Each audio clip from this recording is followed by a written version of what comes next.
Allora, a noi, saputo, assettate per capo, che vi voglio parlare. E che fa? Se mi hanno tutti i femmini, allora mi vuoi magari io. Salutiamo il sudore. Ma che salutiamo e salutiamo, se venisse che vai a parlare. I panari.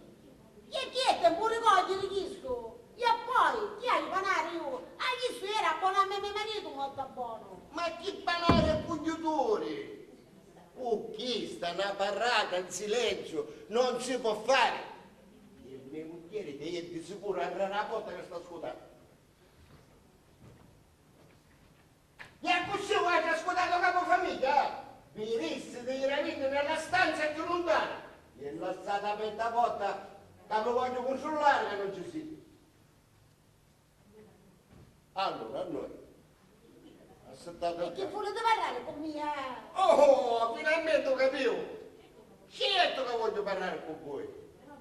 Però vi volesse parlare a legge, senza bisogno che usava tutto il paese.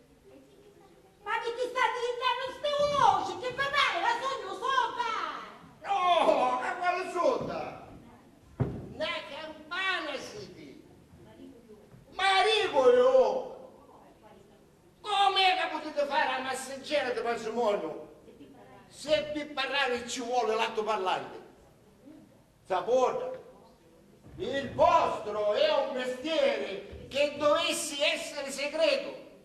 Con voi, se avesse a parlare a tacimaci, dopo ci ricordo, facciamola così. Voi tagliate ma sì con la faccia e leggitemi parole da bocca. Vediamo se mi capite. Oh, sapete che siete curioso? Sono state parlando con mia. Certo che vai a tagliare in da faccia, che vai a tagliare dopo. Va, che mi stavano facendo ridere. Avanti, parlare. Vedremo come finisce. Allora, sapete, voi sapete che io ho due figlie. Scusate, ora. Sapete, ma da fare due uscire, da ascoltare in silenzio. E non parlare fino a quando io finisco. Va bene? Ma che carattere che avete? E che nella porta vi sediate? Voi ascoltate in silenzio che io non mi sentivo. Perciò, stava dicendo. Capite, tuoi figli? E che poveretto, parlate. E voi facete la domanda, io faccio la risposta, no? No, non mi da rispondere fino a quando finisco. Cominciamo da capo. E vedremo se ne faremo a finire prima Natale.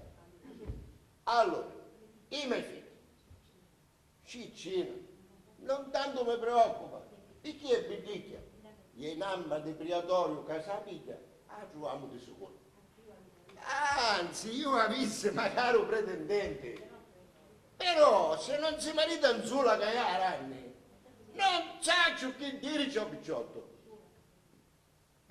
Sola, la figlia mia, è buona e cara, però certo non è proprio una missatale.